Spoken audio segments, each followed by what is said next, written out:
Shalom, selamat pagi Bapak Ibu, Saudara-saudari yang kekasih di dalam Tuhan Yesus Kristus. Kita bersyukur kepada Tuhan karena pada pagi hari ini kita akan dilawat oleh kebenaran firman Tuhan. Kita akan merenungkan firman Tuhan di bawah satu tema, bergumul bersama Tuhan, dengan pembacaan Alkitab yang mendasarinya dari Kejadian 32 ayat 22 sampai dengan 32. Mari kita satu di dalam doa. Mari kita berdoa.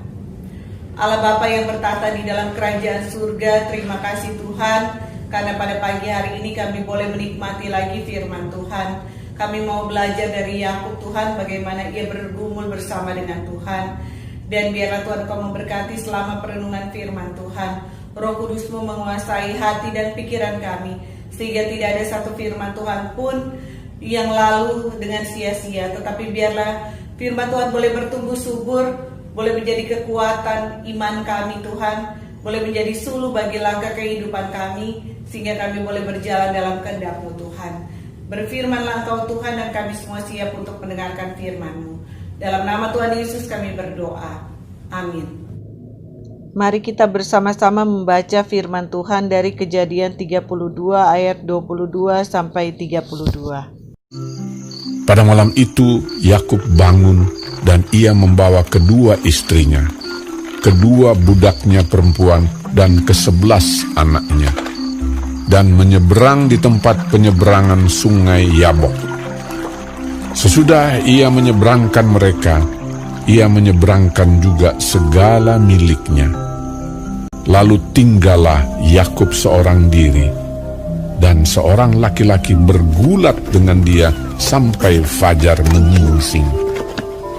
Ketika orang itu melihat bahwa ia tidak dapat mengalahkannya, ia memukul sendi pangkal paha Yakub, sehingga sendi pangkal paha itu terpelecok ketika ia bergulat dengan orang itu. Lalu kata orang itu, "Biarkanlah aku pergi, karena fajar telah menyingsing." Sahut Yakub, "Aku tidak akan membiarkan kau pergi jika engkau tidak memberkati aku." Bertanyalah orang itu kepadanya, "Siapakah namamu?" Sahutnya, "Yakub." Lalu kata orang itu, "Namamu tidak akan disebutkan lagi Yakub, tetapi Israel, sebab engkau telah bergumul melawan Allah dan manusia, dan engkau menang." Bertanyalah Yakub, "Katakanlah juga namamu." tetapi sahutnya, "Mengapa engkau menanyakan namaku?" Lalu diberkatinyalah Yakub di situ. Yakub menamai tempat itu Peniel, sebab katanya, "Aku telah melihat Allah berhadapan muka, tetapi nyawaku tertolong."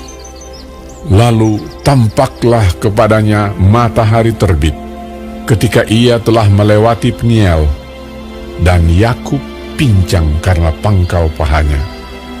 Itulah sebabnya sampai sekarang orang Israel tidak memakan daging yang menutupi sendi pangkal paha, karena dia telah memukul sendi pangkal paha Yakub pada otot pangkal pahanya.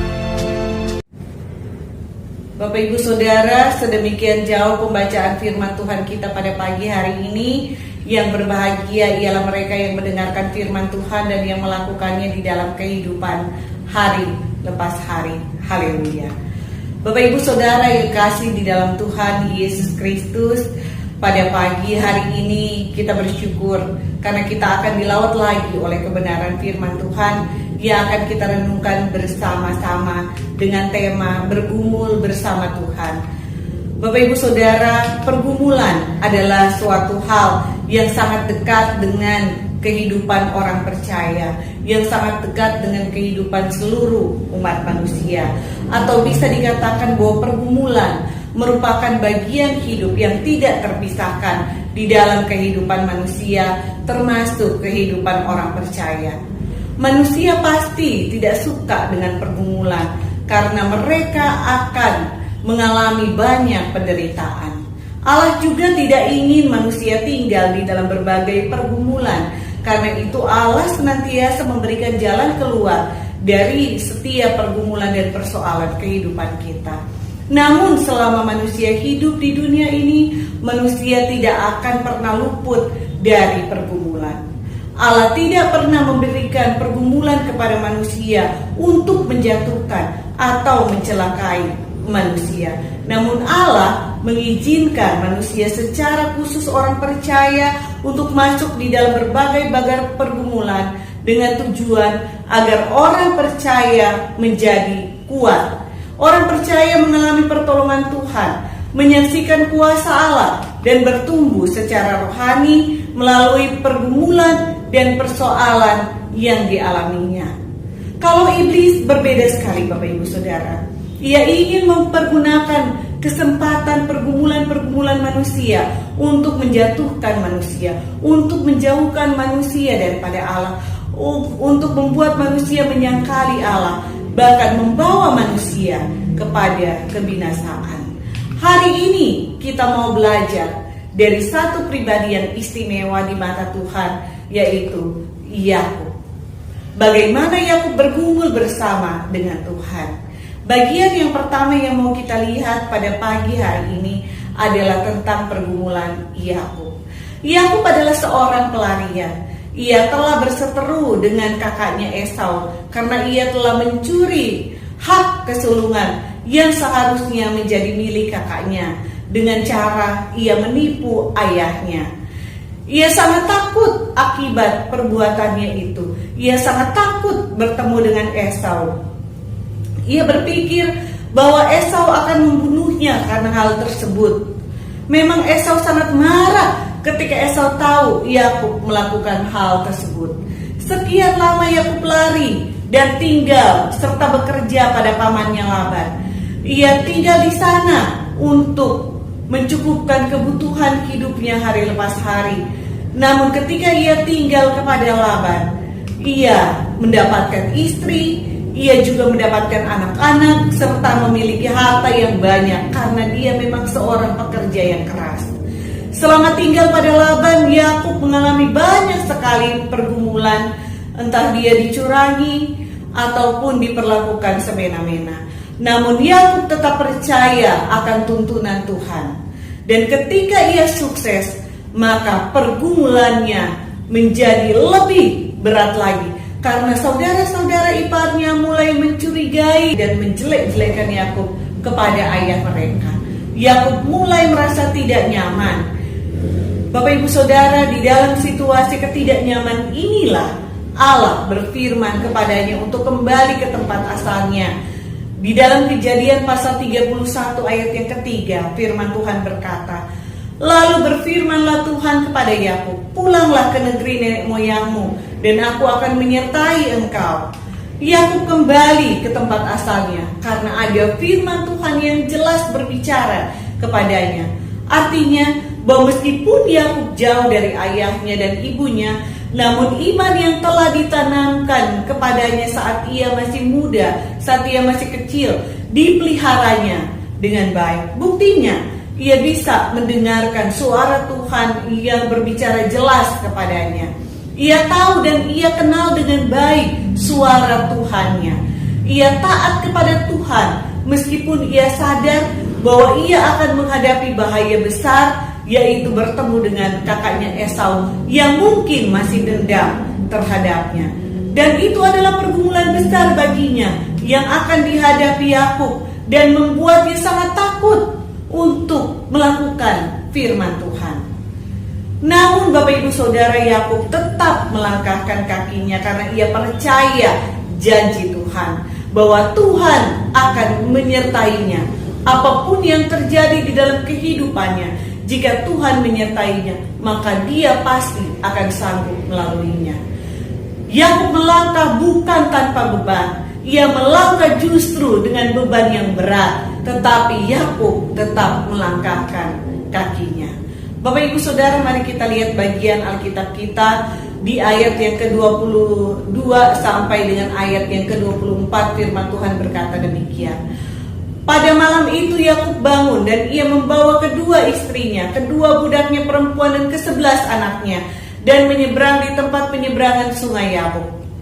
Sesudah ia menyeberangkan mereka, ia menyeberangkan juga segala miliknya.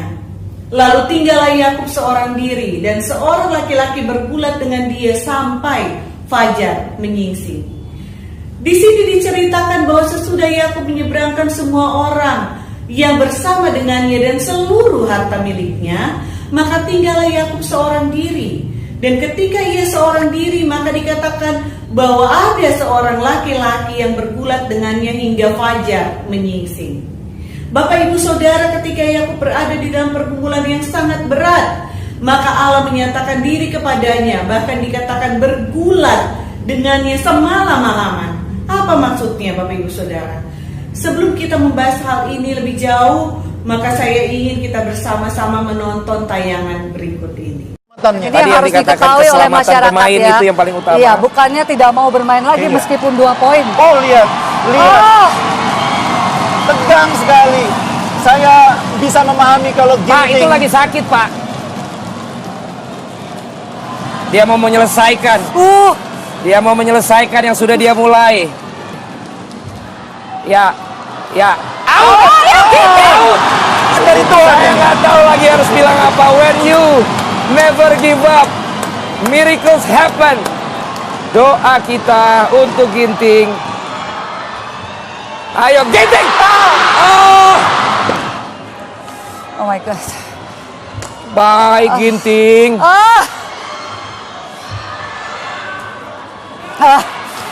Oh my God. Ginting, kau luar biasa. Coba lagi. Baik. On.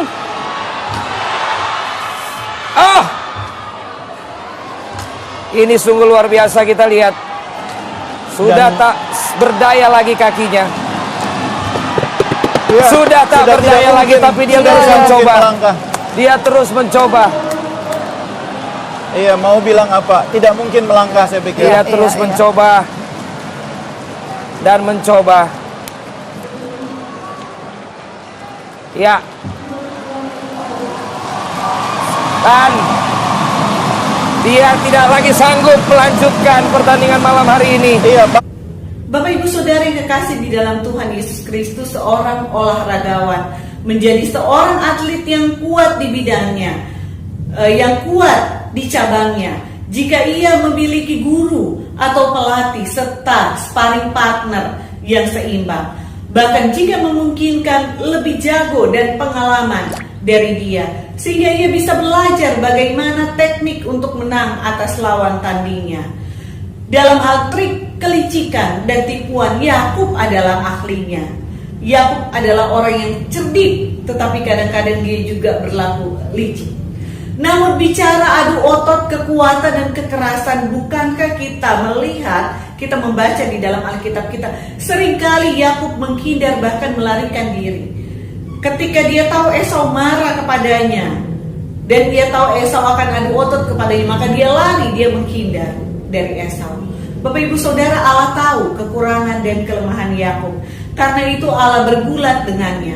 Kalau kita bicara soal menang, maka kita tahu bahwa Yakub tidak ada apa-apanya di hadapan Allah. Namun mengapa Allah mau bergulat dengannya? Di sini kita melihat bagaimana cara Allah tidak hanya melatih fisik Yakub, tetapi terlebih lagi melatih mental Yakub, yang dengan demikian membangkitkan rasa percaya diri Yakub kembali. Untuk apa? Untuk bertarung dan menang dengan Esau? Tentu saja tidak. Allah ingin supaya Yakub dapat mengatasi ketakutannya dan menang atas perasaan takut yang sudah lama mengikat dia sejak dia kabur dari rumahnya. Rasa takut yang sempat teredam sebentar karena ia berlindung di rumah Laban, mertuanya.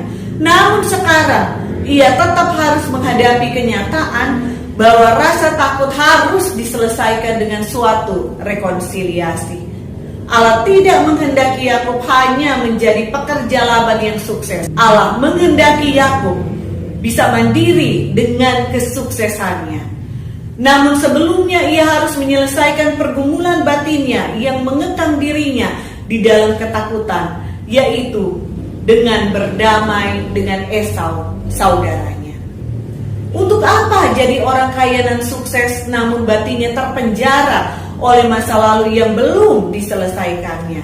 Bapak ibu saudara yang kekasih di dalam Tuhan Yesus Kristus, Bukankah situasi Yakub ini seringkali menjadi situasi kita juga? Kita percaya pada Tuhan, kita mengenal Tuhan, kita tahu bahwa Tuhan memberkati dan melindungi kita. Namun sebenarnya kita berada pada satu pelarian dari masa lalu yang kita pura-pura tidak mau menyadarinya. Kita tidak mau menyelesaikannya. Hal itu menjadi ketakutan kita, menjadi momok kita.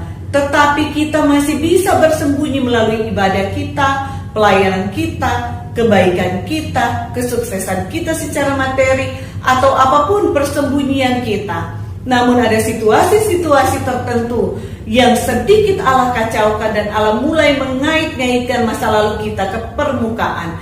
Sehingga ketika kita mengingatnya, hati kita mulai pilu, napas kita mulai sesak, hidup kita mulai tidak tenang. Kita mulai berpikir, kalau orang tahu masa lalu kita ini, bagaimana kita? Namun ada firman Tuhan jelas bahwa kita harus menyelesaikan hal itu, sama seperti firman Tuhan kepada Yakub. Tambah lama firman Tuhan tambah jelas, tambah lama kita mendengar firman Tuhan, tambah tegas firman Tuhan berbicara kepada kita dan hati kita tambah gelisah. Seperti inilah yang dihadapi oleh Yakub. Bagaimana reaksi Yakub ketika dia menyadari hal ini? Ia sadar bahwa tidak mungkin berpaling dari firman Tuhan. Karena itu dengan berat hati ia melangkahkan kakinya mengikuti kehendak Tuhan. Bagaimana dengan Bapak Ibu Saudara ketika ada firman Tuhan yang menyuruh Bapak Ibu Saudara untuk keluar dari zona nyaman? Bahkan Tuhan mengobrak-abrik tempat persembunyian kita dari masa lalu kita. Melangkahkah kita seperti Yakub? Masa lalu tetap harus diselesaikan meskipun berat, namun untuk kebaikan kita. Yang kedua, Bapak Ibu Saudara, bagaimana cara Allah bergumul dengan Yakub? Mari kita lihat ayat yang ke-25. Ketika orang itu melihat bahwa ia tidak dapat mengalahkannya, ia memukul sendi pangkal paha Yakub, sehingga sendi pangkal paha itu terpelecok ketika ia bergulat dengan orang itu. Bapak Ibu Saudara, apakah Allah kalah dengan Yakub ketika bergumul? Tentu saja tidak. Allah bukan tandingan Yakub, dan ini juga bukan pertandingan. Di sini Allah sedang melatih Yakub untuk bertarung di dalam arena Yakub. Allah menjadi teman sparring Yakub sekaligus pelatihnya. Pergulatan ini bertujuan untuk menunjukkan kepada Yakub bahwa sebenarnya ia punya kekuatan untuk bertarung di dalam zona pertarungan dia. Ia punya kesempatan untuk menang. Ia punya ketekunan dan kegigihan untuk bertarung tanpa menyerah sampai pagi menyingsing. Dari malam sampai pagi menyingsing. Ia ulet, pekerja keras, dan dia juga seorang yang ambisius. Buktinya, ia bisa sukses dan bertahan ketika menjadi pekerja Laban dan menghadapi semua situasi dan semua orang yang ada di sana. Namun ia kalah dan gagal ketika ia berhadapan dengan kelemahan dirinya dan kekelaman masa lalunya. Karena itu Allah mau ia kembali untuk menyelesaikannya, agar ia jangan jadi orang gagal sebelum bertarung. Allah ingin Yakub mengenal potensi dirinya yang besar di dalam Allah. Karena itu Allah bergulat dengan dia. Bapak Ibu Saudara yang kekasih di dalam Tuhan Yesus Kristus, bukankah hal ini juga menggambarkan tentang kepribadian kita? Mengapa Tuhan seringkali mengizinkan kita memasuki pergumulan demi pergumulan kehidupan yang berat? Ingatlah bahwa jika Allah mengizinkan itu terjadi, Allah sedang melatih kita untuk bertarung di dalam arena pertandingan kita, di dalam zona pertandingan kita. Allah menjadi teman sparring kita sekaligus pelatih kita. Pergumulan yang kita alami bertujuan untuk menunjukkan kepada kita bahwa sebenarnya kita punya kekuatan untuk bertarung. Kita punya kesempatan untuk menang. Kita punya ketekunan dan kegigihan bertarung tanpa menyerah. Kita ulet, kita bisa bekerja keras dan kita punya keinginan yang besar. Buktinya kita bisa bertahan di dalam keadaan yang sukar hingga saat ini. Namun melalui pergumulan kita juga Allah ingin menunjukkan kepada kita sisi-sisi gelap kehidupan kita yang mungkin belum dapat kita kalahkan. dan mungkin dapat membuat kita gagal. Ketika kita berhadapan dengan kelemahan diri kita dan kekelaman masa lalu kita, bagaimana respon kita? Bagaimana sikap kita? Allah kadang sengaja memancing kelemahan masa lalu kita ke permukaan. Allah kadang mengizinkan kita untuk kembali ke situasi-situasi buruk masa lalu kita, agar kita bisa menyelesaikannya, agar kita jangan jadi orang gagal sebelum bertarung. Allah ingin kita mengenal kelemahan-kelemahan kita, juga potensi diri kita yang besar di dalam Allah. Karena itu Tuhan Yesus bahkan bergumul dengan iblis sebelum kita, sehingga kita tinggal berjuang untuk meraih kemenangan kita. Tuhan Yesus sudah mengalahkan maut untuk kita, dan kita tinggal berjuang untuk menang, sehingga kita bisa hidup berkenan di hadapan Tuhan. Hal yang ketiga yang mau kita pelajari pada saat ini, yaitu Yakub mendapat berkat melalui pergumulannya. Mari kita lihat di ayat yang ke-26 sampai dengan ayat yang ke-29. Bapak Ibu Saudara, lalu kata orang itu, biarkanlah aku pergi karena fajar telah menyingsing. Bapak Ibu Saudara, pergumulan dalam arena Tuhan itu ada batas waktunya. Bagi Yakub batasnya hingga fajar menyingsing. Artinya pergumulan sesi itu selesai. Dan kita lihat bersama-sama bahwa Tuhan tidak membiarkan Yakub terus bergumul tanpa ada akhirnya.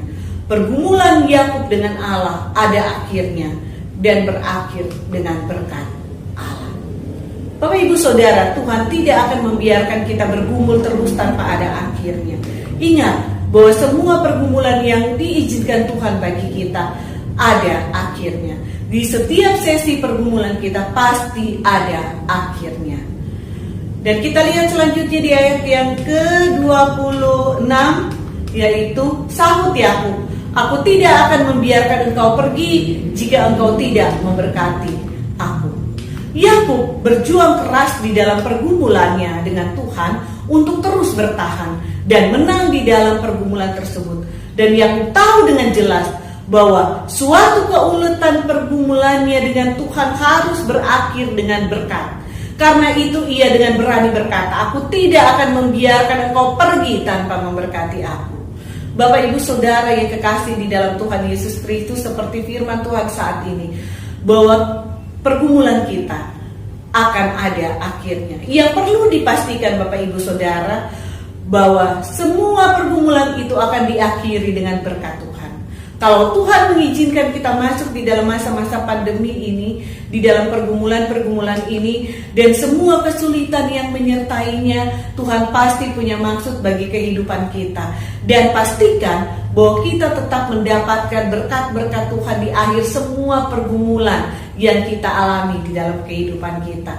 Jangan biarkan momen-momen yang Tuhan hadirkan bagi kita itu tidak meninggalkan berkat-berkatnya bagi kita. Seperti pujian yang berkata, janganlah Tuhan lalui, berilah berkat-Mu. Bapak Ibu Saudara kekasih di dalam Tuhan, kita boleh bergumul di dalam setiap momen-momen pergumulan kita. Pastikan bahwa Tuhan akan meninggalkan berkat-Nya. Amin Bapak Ibu Saudara. Yang selanjutnya Bapak Ibu Saudara yang akan kita pelajari, yang ketiga, yaitu Yakub mengalami perubahan hidup melalui pergumulannya. Mari kita lihat ayat yang ke-27. Bertanyalah orang itu kepadanya, siapakah namamu? Sahutnya Yakub. Lalu kata orang itu, namamu tidak akan disebut lagi Yakub, tetapi Israel, sebab engkau telah bergumul melawan Allah dan manusia, dan engkau menang. Bertanyalah Yakub, katakanlah juga namamu, tetapi sahutnya, mengapa engkau menanyakan namaku? Lalu diberkatinya lah Yakub di situ. Bapak Ibu Saudara, pergumulan Yakub bersama dengan Tuhan mengubahkan kepribadian Yakub. Ia mendapatkan nama baru, ia mendapatkan status baru. Kalau yang tadinya ia Yakub seorang penipu, kini ia berganti nama dengan Israel, yang berarti pahlawan Allah, yang dalam teks kita juga diartikan orang yang menang bergumul melawan Allah dan manusia. Nama ini juga menguatkan Yakub untuk melanjutkan langkahnya. Yakub mempunyai keberanian untuk melangkah bertemu dengan Esau untuk menyelesaikan masa lalu mereka di dalam damai. Kalau ia menang bergumul di dalam arena Allah, maka Allah akan menyertai dia di dalam pergumulan selanjutnya. Dan jika ia ada di pihak Allah, maka siapakah yang dapat melawannya? Ketika dia bertanya kepada orang yang bergumul dengannya, siapakah namanya? Tetapi orang itu tidak mau menjawabnya. Tetapi dengan berkat yang ditinggalkan, tentunya Yakub mengenal siapa orang yang bergumul dengan dia. Bapak Ibu Saudara yang kekasih dalam Tuhan Yesus Kristus, melalui pergumulan kita di dalam Tuhan, Tuhan mau supaya pribadi kita dibentuk menjadi pribadi yang baru, sama dengan Tuhan Yesus Kristus yang menang atas dosa. Tuhan mau supaya kita tidak lagi diperbudak oleh iblis melalui kehidupan lama kita yang mengikat kita, sehingga kita tidak bisa bertumbuh secara rohani. Ketika kita mau maju, iblis berkata, siapa sih kamu? Lihat masa lalu kamu. Padahal Tuhan sudah mati bagi kita. Tuhan mau supaya kita berkata kepada iblis, Tuhan sudah menang bagiku dan menang di dalam segala hal kehidupanku. Bapak Ibu Saudara, ingatlah firman Tuhan ini, bahwa bersama Yesus kita pasti menang karena Tuhan ada bersama dengan kita. Dan kita tahu kita bergumul dengan siapa ketika akhir dari pergumulan kita itu menunjukkan bagaimana apa yang kita dapatkan melalui pergumulan itu. Kalau kita dapatkan berkat-berkat Tuhan, maka kita ternyata sedang bergumul bersama dengan Tuhan. Tetapi kalau kita dapatkan bukan berkat-berkat Tuhan, tetapi sesuatu yang menjatuhkan kehidupan kita, maka kita tahu bersama dengan siapa kita bergumul, yaitu bersama dengan iblis. Karena itu Bapak Ibu Saudara, pastikan bahwa kita sedang bergumul bersama dengan Tuhan. Karena sebelum kita bergumul, Yesus sudah menang bagi kita, dan kita juga pasti akan menang di dalam Yesus. Yang terakhir Bapak Ibu Saudara, peringatan akan karya Tuhan bagi hidup Yakub. Mari kita lihat ayat 30 sampai ayat 32. Yakub menamai tempat itu Peniel, sebab katanya, aku telah melihat Allah berhadapan muka, tetapi nyawaku tertolong. Lalu tampaklah kepadanya matahari terbit ketika ia telah melewati Peniel, dan Yakub pincang karena pangkal pahanya. Itulah sebabnya sampai sekarang orang Israel tidak memakan daging yang menutupi pangkal paha, karena dia telah memukul sendi pangkal paha Yakub pada otot pangkal pahanya. Bapak Ibu Saudara, peristiwa pergumulannya bersama dengan Allah diingat oleh Yakub, sehingga tempat di mana ia mengalami pembaharuan Tuhan melalui pergumulannya dinamakan Peniel. Artinya, aku telah melihat Allah berhadapan muka, tetapi nyawaku tertolong. Dia bisa melihat Tuhan berhadapan muka justru di dalam pergumulannya. Bapak Ibu Saudara, kita bersyukur kita ada di zaman perjanjian baru, di mana kita bisa memandang Allah muka dengan muka melalui pribadi Tuhan Yesus Kristus. Dan kita diselamatkan oleh Tuhan ketika kita memandang Tuhan Yesus. Dan ada berapa banyak pertolongan Tuhan bagi kita sehingga kita bisa ada sampai dengan saat ini. Ingatkah kita akan semua hal itu? Mungkin kita katakan kita mengingatnya, namun apakah makna dari semuanya itu? Apakah kita terus mengobarkan rasa kasih kita akan Tuhan? Bapak Ibu Saudara yang kekasih di dalam Tuhan Yesus Kristus, untuk perenungan pribadi kita mungkin perlu kita pertanyakan, apa pergumulan kita saat ini? Bagaimana cara Allah telah menolong kita di dalam pergumulan-pergumulan yang sudah kita lewati? Berkat-berkat apa yang sudah kita dapatkan melalui pergumulan-pergumulan kita? Perubahan hidup seperti apakah yang kita alami melalui pergumulan-pergumulan yang kita alami? Apakah kita mengingat semua momen pembaharuan yang Tuhan telah hadirkan kepada kita melalui pergumulan-pergumulan kita? Biarlah renungan yang singkat ini boleh memberkati kita semua, boleh membawa kita mengalami pembaharuan-pembaharuan yang Allah ingin kerjakan di dalam kehidupan kita, bahkan mungkin melalui pergumulan kita saat ini. Biarlah firman Tuhan boleh memberkati kita. Amin.